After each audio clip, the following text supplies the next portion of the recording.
Hey everyone, and welcome to the Building Geniuses podcast, where we talk to geniuses throughout the commercial real estate and building automation industries, asking them how they've gotten where they are, who's walked alongside them, and how they're helping others along the way. This is episode 1 of season 1, and I'm your host, Tim Vogel. In today's episode, we are speaking with Fred Gordy of Intelligent Buildings. Hey Fred, welcome to the Building Geniuses podcast. I am honored, blessed, and excited to be the absolute first guest you've had. So thank you so much. That's right, on the maiden voyage. Yes, we are. And hopefully it will be a fun one. So, Fred, you and I have not known each other too terribly long. I think last year was really our first formal introduction to each other, and it's always been a pleasure every time we've got to spend time or have conversations. And one of the things that I've always appreciated about you is I've felt like you've always kind of had this open-handed approach to, you know, whether it's how we work together or how you approach the industry or others in the industry, and I've just always really appreciated that. So when we were talking about doing this podcast focused on, you know, how people grow up in the industry and how they can help others, you were like at the top of my short list. And so I just wanted to say thank you for that. I mean, in a way, you know, you're leading the way for me. And so what, you know, better way to kind of start this series of episodes. So Fred, tell us a little bit about what you do now, and then throughout the conversation, we'll just sort of work backwards. Absolutely. But first, before we do that, I do want to say this. When you approached me about this, you know, I really was intrigued by the idea about the, you know, how you got here, who are you mentoring, you know, all of the concepts that you projected to me are things that inadvertently I've been thinking of all of these years because, you know, and as I'll talk about in a little bit, you know, people do come to me and ask me how I got into this. And so I appreciate the opportunity to actually put it down in a format that hopefully will make sense. But to kind of give you a look back at how Fred got where he is, up until about 2000, I was working in IT. And, you know, I was relatively happy. But I'm always like a challenge, you know. So if I get complacent or bored, I got to go find something else, right? So I just put my resume out there, and there was this company by the name of Facility Robotics, and I'd never heard of them, but when I heard the name robotics, you know, my mind is like, hey, this might be an opportunity to, you know, take a different path. So I went to the interview, and they explained to me what they were talking about. And they were talking about this thing called building control systems. And I was like, I have no idea what this is. And so I did what you shouldn't do in an interview. And I looked at the guy who became my boss. And later he and I are now working together. And I'll get to that in a minute. But I told him, I said, I don't think you got the right guy. And he said, you know, it kind of took him aback because I'm just, like you said, I'm just kind of lay my cards on the table. I'm not going to waste your time. And he said, well, actually, we feel like you would be a good fit. And he said, because these devices are being connected to networks, which ultimately are being connected to the web. And he said, this industry is changing, and as such, we need people with your skill set. Now, I'm not going to sit there and tell you that I'm an IT guy anymore because that was 22 years ago. 22 years ago. Wow.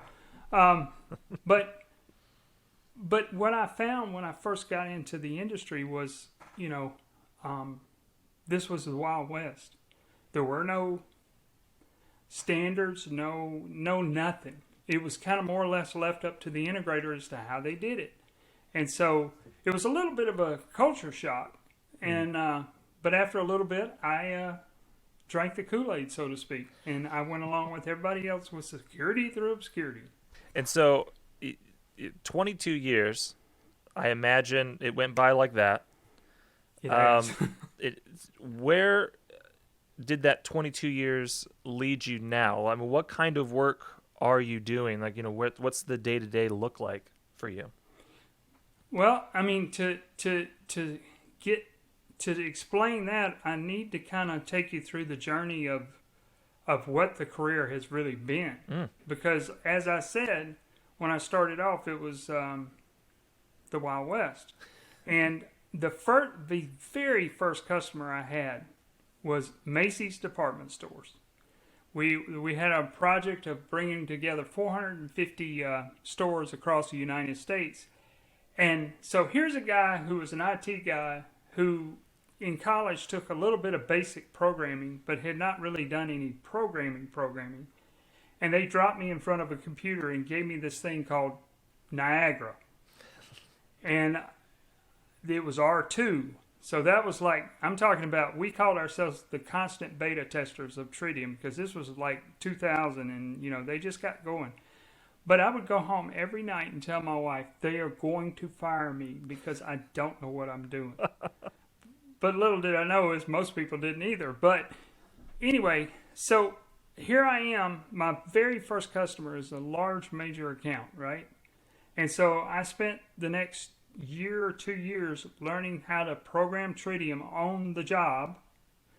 But also, too, it did afford me, and I'm glad, the good Lord never puts things in our path that, He puts them in our path to people say that you can't handle, but you can only handle if you handle it with Him. Mm-hmm. You know what I mean? Mm-hmm. So I just relied on that, and but I'm glad I had that experience because it taught me from a fire hose how to do this, but it also introduced me to this world that Fortune 500 companies.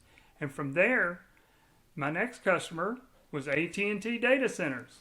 So I worked on a project to bring in over, I think when I left the project, there was somewhere in the neighborhood of about 500 million points being pulled into power monitoring to monitor the power for the servers to build the clients. So this was revenue grade stuff. Mm-hmm. Again, no, I didn't just get power monitoring for power monitoring's sake. I had to do it under the monitoring for revenue grade billing. And so it's still at this point, I'm not thinking cybersecurity. I'm not thinking security, period. I'm just thinking we need to get these things in and make them relatively available to whoever needs to get in. Well, two pivotal things happened in my career that put me on the cybersecurity directive. And one was we were going to do, and they will remain nameless. It was a large media group, and I was responsible for 5 other programmers, and we were going to do this thing where we're pulling all their systems, HVAC, power, lighting, into one master major head in. And the guy who was responsible for all of the facilities worldwide called me in his office before we got started. And he said, Fred, I'm going to tell you something. We got 84 networks that come into this building. They each generate $1.4 million a minute. If you or your guys knock my networks offline, I'm going to have you all arrested, and then we'll figure out if it was a terroristic attack. This was in 2012. So I sat there for a minute, and I did the thing where, you got to instill confidence in your customer. We've got it. No problem. No pressure. And no pressure. We got this. And walked out, and I went to my programmers, and I said, okay, boys, get started. And I didn't tell them anything. And the reason is because I think you know this. Programmers, by their nature, are somewhat anal. I mean, and my crew that I had there were some of the best. This was when I was working for McKinney's, the Southeast largest mechanical contractor. And I knew they would do a good job. But I also knew that was my job to handle that pressure and not put it on them. But that got me to thinking, you know what? We've created a mess here. And I say that don't take it as though I'm saying something negative against integrators. That's just the way it was. And the next thing that happened was, not too long after that, was there was a article that came out in the Washington Post about the Niagara platform. And there was a couple of guys by the name of Terry McCorkle and Billy Rios had done testing because they requested to. They didn't just do it to be mean, but they were pen tested it, and they found that it was pretty holy. So open. I'm looking at my job is based on these things, and I know coming from the background that I came from is okay. There's a turning point that's happening. The bad guys are going to start thinking about these things as a means by which to get into the systems. And I mean, just yesterday I posted a thing on LinkedIn about there's a Chinese threat actor that used a building control system to get in through to go into the corporate network. So yes, it became the real deal. But anyway, at that time, when that report came out, I'm the horse's mouth kind of guy. I don't play games. So I hunted down Terry McCorkle and Billy Rios. They're my friends to this day. Yeah. And I thought when I reached out to them, they were going to say, yeah, go away, little kid. But when I reached out to them, they were very nice.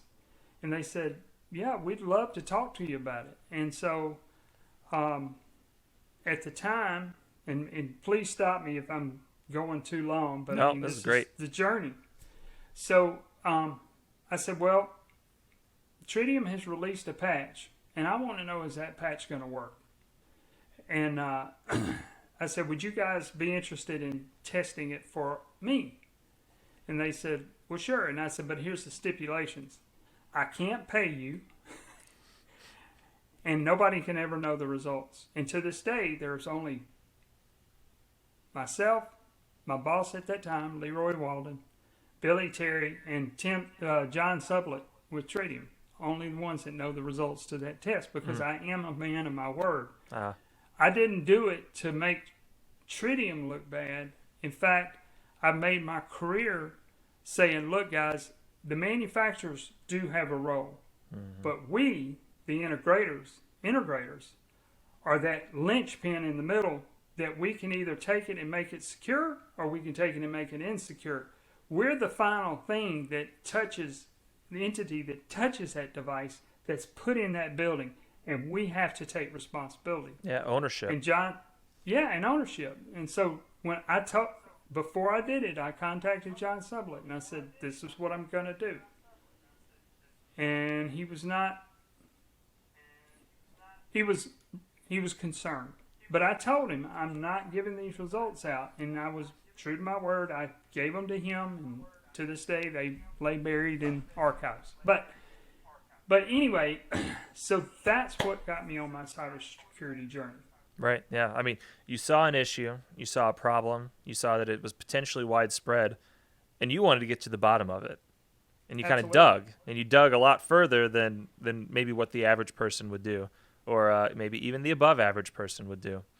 And so now you're spending a lot of your time cybersecurity, you're doing building assessments, you're making sure that people are as positioned as best as possible to help secure against these threats.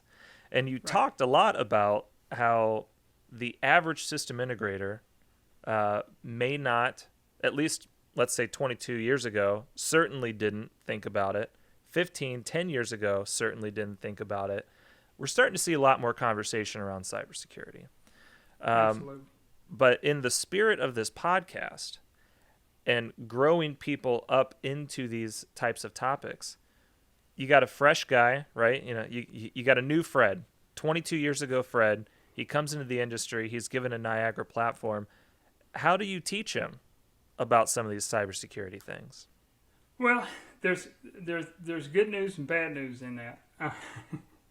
So we are in the beginning stages of this journey that we're on.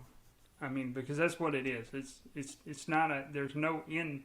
There is no end to this journey because the bad guy is ever evolving.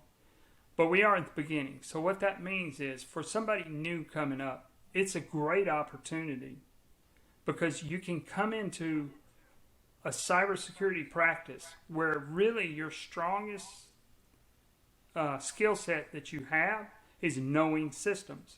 I've been often asked, well, shouldn't we hire this network architect? And shouldn't we do this? Shouldn't we do that with IT? Not knocking IT. We need IT. But you need a guy who knows. Like, I use this all the time. If I get a really hardcore IT guy and he says, well, we've got all this. And I said, okay, well, let me ask you this. What would happen if the pump started cavitating? And they're like, the what? And I said, exactly. I said, if somebody got into a system and started running up the VFDs, oh, and what is a VFD? And so you see what I'm saying? Is I can't drop an IT guy in here and say, keep this system from getting killed because he doesn't know how to kill it. You got to know how to fix it. You got to know how to kill it. You got to know how it works. You know, and you and I both know the IT is faced with, not minimizing it, but they have, you know, a couple of operating systems. They have servers, PCs, printers, switches. What do we have? Hundreds and hundreds of different types of devices. I've been doing this for 22 years. I've worked with all the major manufacturers, and I'm not going to sit here and tell you that I got them all figured out. I know how they work, but I still need that guy that is experienced in this system and in this system and this system. There's an inexhaustible amount of information that could be learned, and I think that's one of the scary and intimidating parts about this industry, is you could have years and years and years of knowledge, but still only be kind of dipping your toe in the water of all things automation and controls. What are some of the resources that you find yourself dipping into to, learn about those things? I mean, what if you don't know a guy that knows a particular system? How do you go about finding it? That's a very good question. And the reason that I'm hesitating a little bit, because as you can imagine, that can spider in a lot of different ways. So I want to kind of keep it on a path. So the first thing is, you can't take somebody who doesn't have any experience in the control system world. I mean, as well as I do, that's just something foundationally you got to know. You got to know, you don't have to know how to run a chiller or a central plant in hand. That's not your thing. But if you know how to program them and you know that kind of thing, so you got to have a foundation in that. From the cyber side of things, or what people call cyber, I like to say is operational risk. Okay, that's something we all understand, right? If you ask a programmer, hey, on Friday afternoon, do you make major programming changes? What are they all going to say? Nope. I'm not going to do it. Okay, so it's that thought process that's going to take you on a cyber journey. You don't have to know, I can't think of anything right off the top of my head, but I mean, traditional cyber. But you got to understand that there's an impact and a risk, and you got to know what those risks are. And regardless, Tim, look, I even treat it this way when I'm talking to somebody. They say, people come up to me and say, "Oh, you're the cyber guy," and it's like, okay, that's what you want to call me. But when I approach this, I approach it from operational risk. You got risk from failure. You got risk from operator error. You got risk from the bad guy. You got risk from the IT guy. Because I can tell you stories where it's been 7 figures to fix an IT mistake. Yep. So, foundationally, a controls guy knows that. Right? The thing you have to layer on top of that is some basic best practices of cyber hygiene. And the thing is, like I said a minute ago, we're in the beginning stages of this. So it's not like you're dealing with a clientele, and please understand this, not in a derogatory fashion, but you're not dealing with a sophisticated level of cybersecurity. What you're talking about is, are your systems exposed? Can Shodan Senses and Zoom Eye and these other ones see it? The next thing, and I use this at Realcomm, and it really got some aha moments in the audience. I like to watch people and see how they react. As I said you need to go home and ask yourself two questions. Do my vendors have remote access? If you don't know that answer, you need to know. Mm-hmm. And if they do, who controls it? Oldsmar, Florida, not buildings controls, but in the same vein, ICS. Somebody got into the an air gap network, and if you don't know what an air gap network is, it is a network that is totally isolated by itself. But somebody got into an air gap network on a water treatment facility, and guess what was on the system?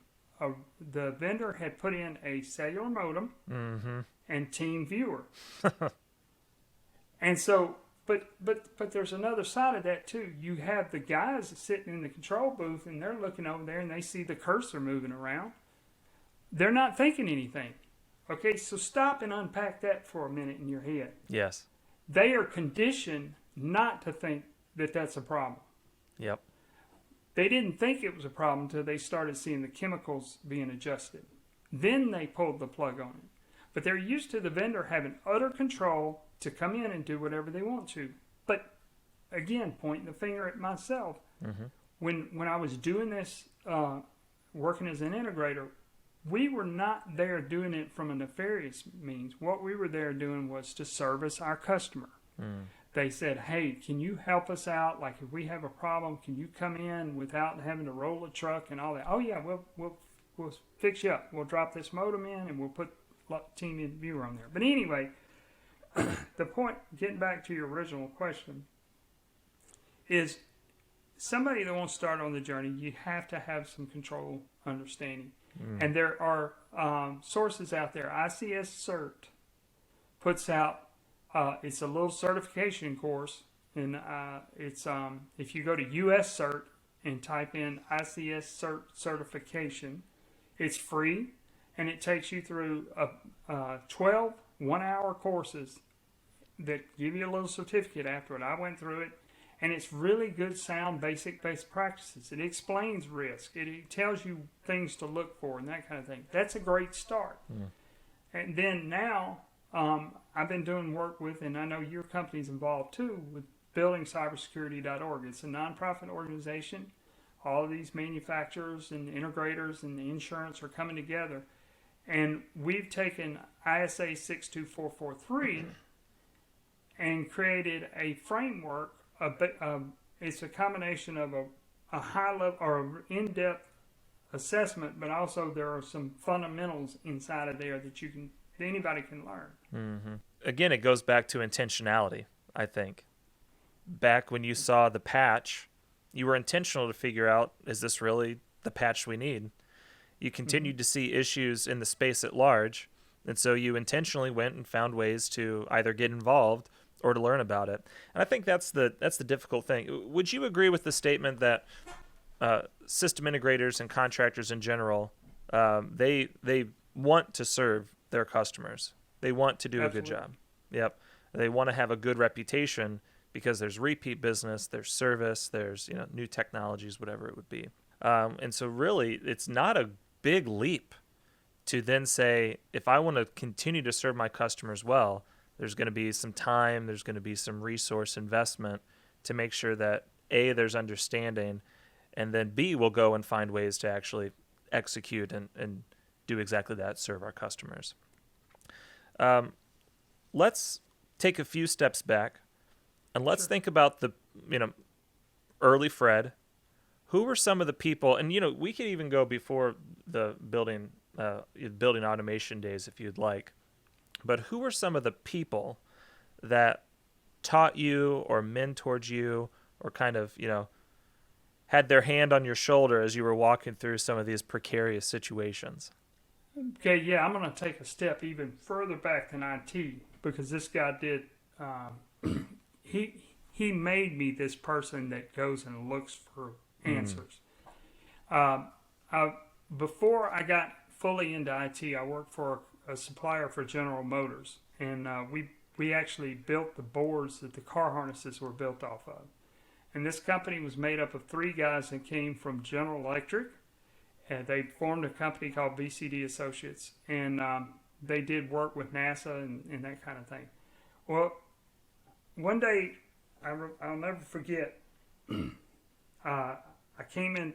I came into Mr. Cowles. He was the C of BCD, and I don't remember what it was that I was asking or bringing to him. But he looked at me, and I'd obviously been in there several times over the past period of time. You know, I'm out of college. You know, I'm trying to do the right thing, trying to be, you know, conscientious. And I keep asking him things. And he looks at me and he says, "How much do I pay you?" And I said, and I told him, and he's like, "Okay." He said, "I pay you that because I don't want to be involved with every little problem." He said, "That's what you're here for. But when you come in with a problem, you better come in with a potential solution." And I tell you, man, I don't care what career you're in, I don't care what you're doing, if you don't adopt that philosophy, you'll just be one of the minions. That's what sets you apart, is the guy who digs to find the problem and who digs to find at least his version of the answer. But, you know, also be prepared that when you go in with that version of your answer, they may say, "Well, that's not a good idea, but let me tell you what."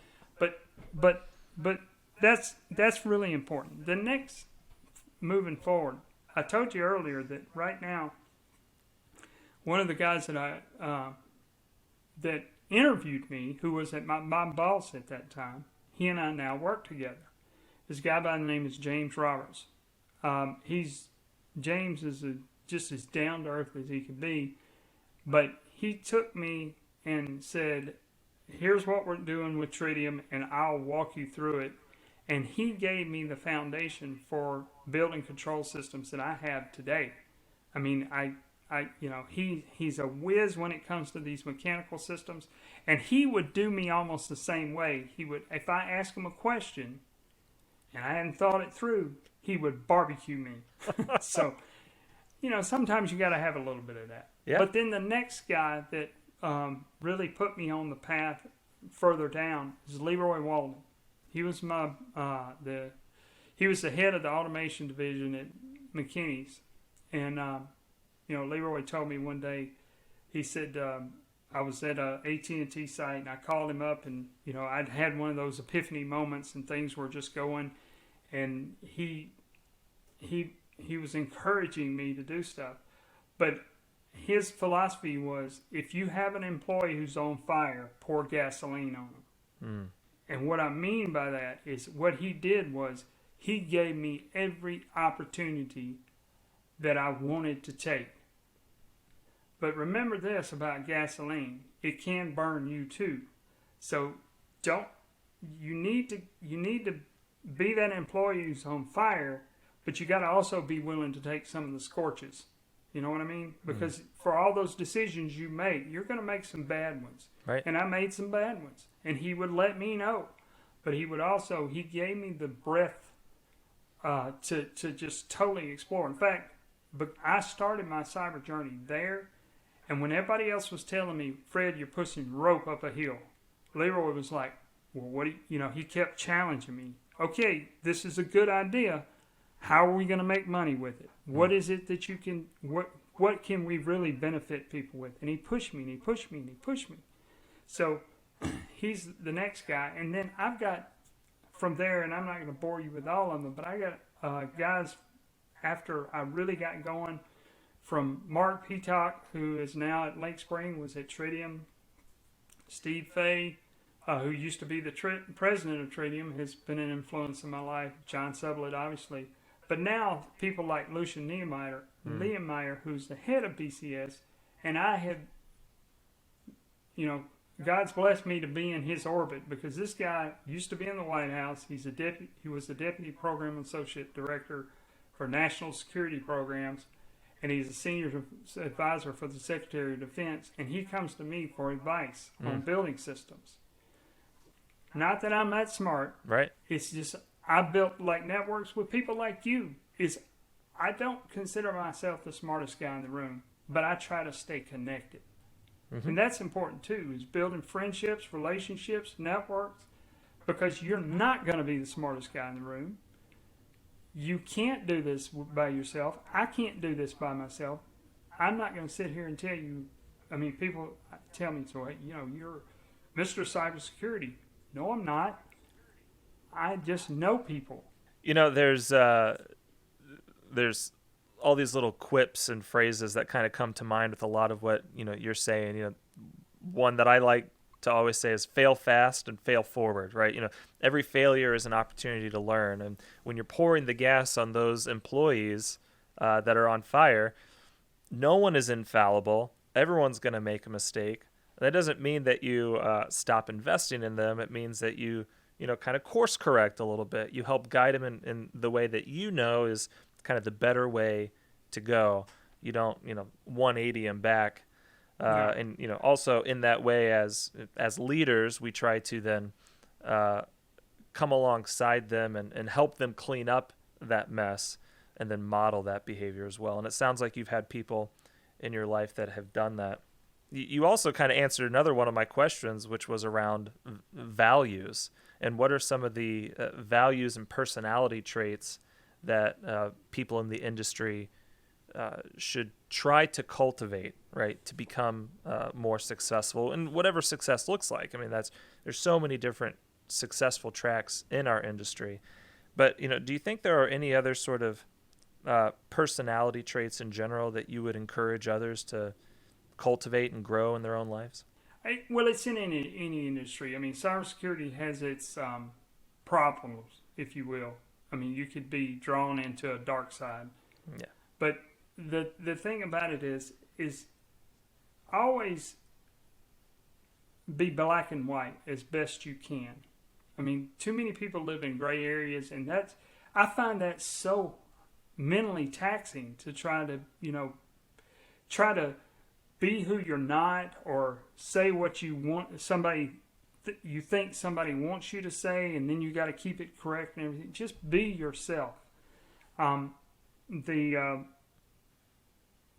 of the people, to back on the thing about be responsible for yourself, is if you, like you were talking about, if you step out there to do something and you totally flub it, own it.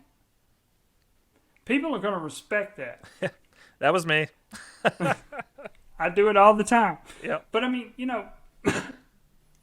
people will look at you and see, and I value my reputation, and people will look at me. I hope look at me that when I do that they know that I'm not going to spread fallout and throw it on other people's back. It was me by myself.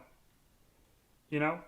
And the other trait that you need to have is to be, and going back to my boss Leroy, he was a pyramid leader. And what I mean by that is he led this way. He was at the bottom. Lead up. Don't lead down. Empower the people around you to do things. Encourage the people around you to do things. Share the spotlight with them. Give them the spotlight. Because, that's what it's all about. I mean, we're in an industry that's, if some would say if they were standing on the outside, is fairly large, but it's not. You know that, and I know that. Yeah. That, those people that you come in contact, like you, I mean, I've been impressed with you. The work you're doing is, I mean, enjoy each other's success. The pie is much larger than than we all admit sometimes, and there's plenty of it to go around. That's for sure. And that's another one of the things that we're wanting to accomplish with this podcast. We want to invite people from all different parts of the industry, and in some cases that's going to be competitors, and just recognizing that there is a need in our industry to come together and share some of this knowledge, because I forget the exact statistics. We'll look it up and we'll share it in a future episode, but some hundreds of thousands of years of experience are being lost every week to retirements. And, there just does not seem to be the same sort of apprenticeships that we've seen in the past today. And speaking of apprenticeships, have you ever been a part of, let's say, like a formal apprenticeship or a formal mentorship, either being mentored or mentoring someone? Not formal, no, Yeah, yeah, but but perhaps um, informally. very yeah. And it with me, it's almost on a week to week basis where people who are trying to get in this are trying to find out what I do, how do I do it, and I'm going to point one out in particular because he now works for us. A guy by the name of Kyle Peters, and if you look him up on LinkedIn, he's a pretty cool guy. But I got to tell you his story, and this is kind of, if somebody wants to model how to do this, you need to follow Kyle's example. Kyle reached out to me 4 years ago, over 4 years now, and he asked me the very question that I get asked all: how would I get into this? Mm. And so what happens is, and I'm always, listen, I'm probably the most open person you'll find on LinkedIn. People will send me stuff, and I'll try to answer it as much as I can. But I sent him a few things like, go look at US Cert, what I said earlier, to do that. And I tell people that, and I'll even, if they say, can I pick your brain? And I'll get on the phone with them and I'll tell them some things. Kyle, I told him, go do the US Cert thing and everything. 3 weeks later, okay, I'm done with that. Now what? Now what? And then I was like, oh crap, now I got to come up with something else. But so I sent him a few other things, and then I would get okay, now what? And I mean, he was not annoying, Yeah, but he was there. He was present, yeah. and he was always very respectful. And so when an opening came up just over a year ago, I said, I know a guy. Mm-hmm. And everybody in the company says, well, what's his background? Has he ever done, consulting and, and all that stuff? Because in the job that I'm in now, you have to relate to a wide range of people. Mm-hmm. And I said, well, he's worked in the controls industry as a programmer. And they're like, okay. And I said, we need to hire this guy. It was a gut feeling, but it was also from my interaction with him. And the point being is, he asked questions. He went and did what he was told. And then there was times he would come back and actually challenge me on stuff. He said, well, I looked into this and it didn't quite go the way you said it would go. And so I'd ask him some questions. But anyway, so he got hired. He almost had the baptism I had with what we do in cyber that I had with Macy's. Is his first customer that I put him with was rolling the dice because I just had a feeling about him. Is he's working with a large medical group in New York, and he is their guy. They love him, and I mean there's been a couple of stumbles that he's had, and I have them still, but and I would tell him, hey, you might want to do this or whatever. But there's been other Kyles, but there's also been those ones that were looking for the shortcut. Yeah. And they don't happen. But the bottom line is, I try to make sure that if anybody shows an interest in what I do, because quite frankly, I'm tired. There's a lot of work to be done. Yep. So we need more Kyles and we need more Freds and more James. But anyway, the bottom line is I try to mentor and give advice as best I know how, but there's an expectation I have on them is follow through. Yeah. Because you've been around me long enough to know that this job that we do in this, and I'm speaking of the job myself and my team do, is all about persistence. Mm-hmm. It's all about, well, what about this and what about that? I mean, because one of the things that people at IB will tell you is, I think evil, do good. I'm thinking of how to kill your systems as soon as I walk into your building. Yep. And people know it. But it's that I'm innately curious. Yeah. I'm suspicious, not in a consuming way, but it's like, well, you told me that, but are you sure? Mm-hmm. You know, So, Fred, do you mind me asking, how old are you? I am 61 years old in my body, but I'm about 30 in my head. Yep. So, we're not here to make any announcements or anything, but retirement's in your future? Or are you one of the No, guys that's going to work until you're done? I'm gonna work till the body quits. Got it. I'm what the thing is. I mean, the way I'm designed Yep. is my wife. Oh, bless her heart. Is when I go on vacation, I'm like, what do you want me to do? What I gotta have something to do. Now, will I work at the capacity that I'm at now? I don't know, but I will be doing something. Yep. I have to be doing something, and I love what I do. Yep. So, So why quit it? So we're all keenly aware that time is limited. What are you going to do with the time that's left? I really want to try to help the industry. And when I say that, I don't say that. I hope people believe me, but nothing that I say is just contrite. Right. We have a problem. And I tell people, this is my mission. This is what gets me up in the morning. So if I can, and I don't have to be the one that gets the credit or anything like that, but we've got a lot of work to do. And I want to see us on a better path as an industry. And whatever I can do to help anybody. And I say this, I got to give Tom Shercliffe and Rob Murkison kudos. They basically, again, kind of like Leroy, have just let me go. Mm-hmm. And they also, too, we had a talk one day. I said, I really feel like that I want to be as available as I can. Because, I know companies, we get paid when they hire us to do things. But I'm also willing to, if somebody has a few questions, wants to call me up and just, hey, what about this? Our program, we're looking at doing this. They're okay with that.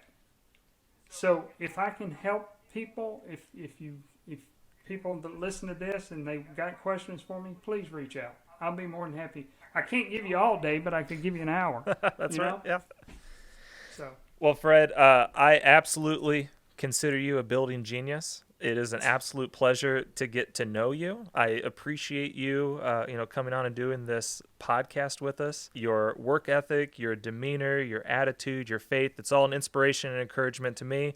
I look forward to continuing to work with you. And just thank you very much. Well, Tim, thank you for this opportunity. Every time I get with you, it's always refreshing. I'll say that. So thank you again. And all kudos to you for doing this, and any way I can support this as well, I would love to. Wonderful. Well, thank you so much, Fred. That wraps this episode of the Building Geniuses podcast, a production of KMC Controls. If you've enjoyed this conversation, we encourage you to subscribe and share. And if there's anyone you know who should be on our podcast, tag them in the comments or reach out to us on social and we'll tag them. And as always, we appreciate you listening. And until next time, learn something new, teach someone something, and build your inner genius.